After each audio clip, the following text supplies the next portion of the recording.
folks, welcome back to another daily dose of Sudoku. We've got a medium puzzle today, so let's take a look. It uses a couple different strategies in the easies. So I'm looking kind of at the symmetry here. We have a row here that's completely missing everything. We've got a couple columns that just have two or three. But I'm looking at pairs. I see a pair of ones here for the left and the center, which allows us to put a one here. All right. Let's see. I've got a lot of fives everywhere. I've got a five here and here, center, middle, and bottom. So I know there has to be a five here. And then I've got a five here left and right for the center one. So this is the only spot a five can go. So all of our fives are actually done for this puzzle. So that is handy. We like that. Now I do have a four coming down and a one coming up. There's a little symmetry in this. So I am going to use pencil marks today. So let's throw those in just like that. That will kind of help us out in the long run here.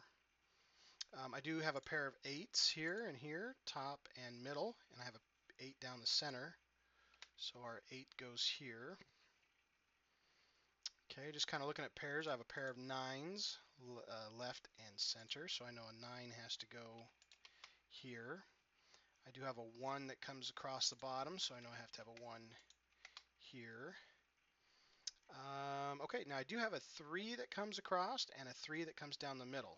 So sometimes your pair is vertical and horizontal. So no three across the bottom, no three down the center. So it tells me this one actually has to go right here, which also helps me with the one and the nine. Okay, two numbers I'm missing is a seven and a four. Let's jot those fellers in, a seven and a four. Okay. All right, now I've only got two numbers left. What are we missing? A 2 and a 6. I don't have anything to help me with that just yet, so let's just throw those in there. 2 and a 6, a 2 and a 6. Very good.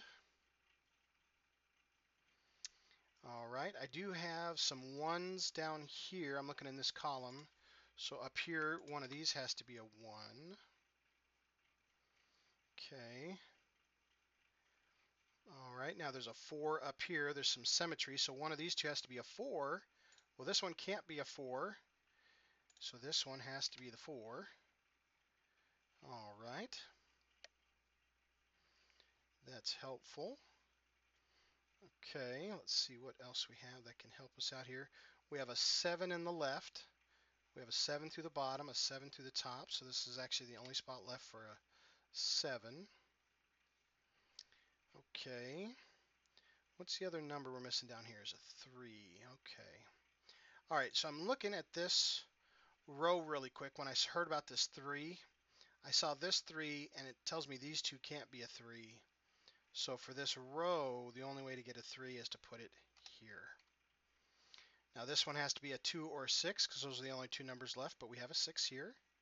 So that tells me it has to be a 2, which tells me this has to be a 6, and that has to be a 2.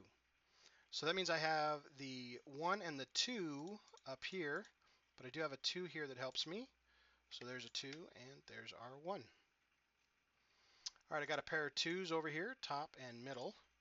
So I know my 2 is going to be down here in the bottom.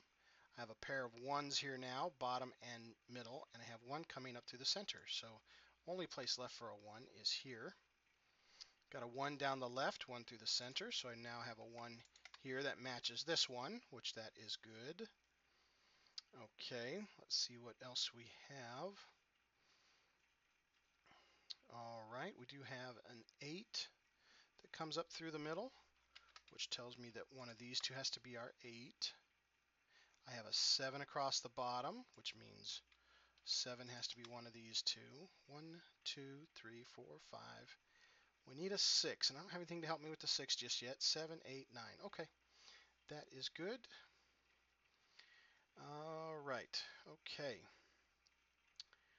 Okay, just kind of wandering around the room here with some numbers. Oh, look at this here, folks. We just have one number left in this row. Looks like a 9. Okay, we have two numbers missing. It looks like a 4 and a 6. 4 and a 6. Okay. All right, we have a 2 in the right, we have a 2 in the center, and we have a 2 through the bottom. So there's our 2. Now we have a 2 through the bottom, 2 through the middle, so 2 has to be right or left, but we already have a 2 here. So there's our 2, and that helps us with our 1 here, and helps us with our 1 here. Let me clean up that pencil mark. Okay, all right, very good. What other pairs do we have over here? We've got all of our 5s already. We've got our 1s and 2s, okay. 1, 2, 3, we've got our 4, 5. 6 can be anywhere. I think 6 is going to be our really stubborn one this particular round here. Okay, we do have a 6 in the left, so that means a 6 has to go here, which is going to create a ghost row, which means these two cannot be a 6. So that means this top cube is now fully marked out. Okay. All right. 2, 5, 9, 1, 2, 6. Very good. So we have a 4 and a 7 and a 3. Okay, so we know our 3 has to go here. We know our 7 has to go. Actually, I'm going to take that 7 out because that's not the only 7. 7s could go here as well. Got to be careful not to mess myself up with my own pencil marks. I have done that many times, sadly. Okay, we've got a 3 in the right. We have a 3 through the center. So this one has to be our 3. 1, 2, 3, 4, 5. The 6 is going to be the stubborn one. We've got a 7. We need an 8. Now the 8 cannot be in the left. So the 8 has to be over here. And then we need a 9, and that can pretty much go anywhere.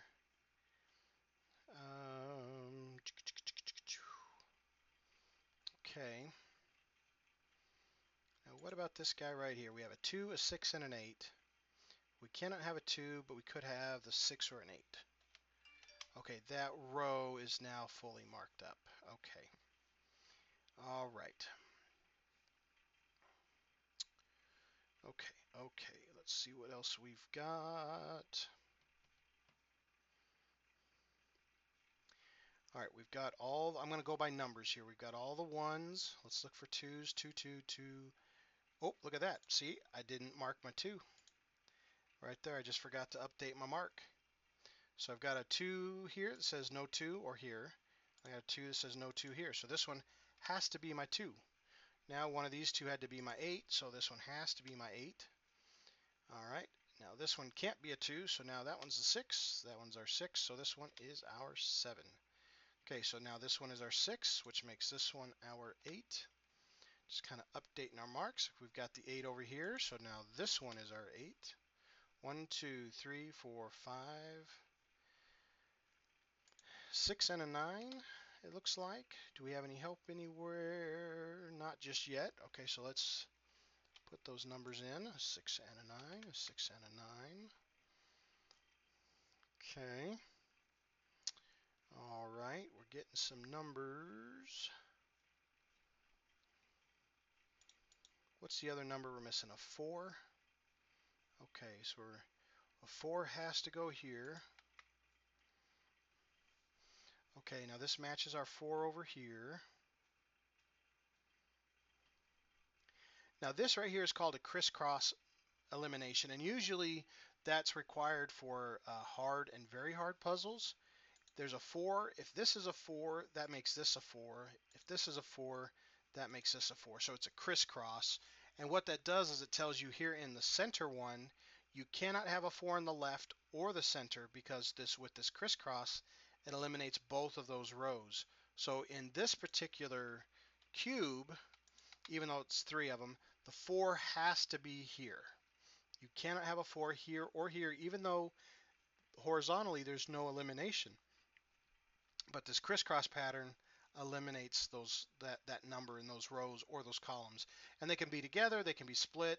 As long as they match the other cube, that's a crisscross elimination. Okay.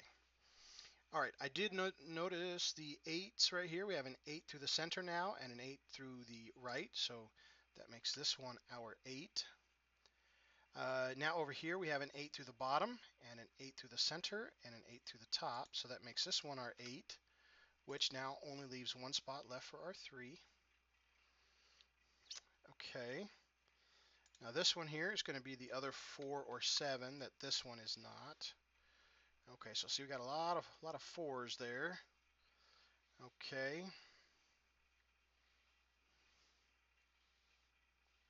Okay, so remember how we did that crisscross elimination over here? Now we could do the same crisscross elimination, which 4 would have to be in the bottom 2 and the bottom 2. So that tells me this one and this one can't be a 4. But by having this crisscross elimination, if we look at this horizontally, we'll see that we can't have a 4 here. So this is actually the only spot left to have a 4. Okay, so that you might want to play that back if you didn't catch it, but that's a kind of another elimination to look for. So the only number, this is those 6s that we were having a hard time finding any of. And now that we have the 6, we now have the 4, we now have the 6 here. Now we have a 6 in the left and in the center. So this one is our 6, this one's our 9, that one is our 6. Okay, which makes this one our 6, which makes this one our 6. And now those are all done. So we'll clean this up. This one has to be a 4 or a 7 to match the other 4 and a 7. And then the number we're missing here looks like a 4 and a 9. All right, so we're still looking at that. And now we need to look at these, but we've got our 4 here. So let's get our 4 here. Clean up our pencil mark. So we have 1, 2. We need a 3. No 3 in the bottom. One of these two is our 3. 4, 5, 6. Okay, we have a 7 in the right. So this one is our 7. Now that makes this one our 4, makes this one our 7, makes this one our 4, 7. Now that this is 4, that makes this a 4. And the number we were missing in this cube is 9. And now we need a 3 and a 9. And there's a 3 and a 9 here, so we can just kind of flop those 3 and a 9.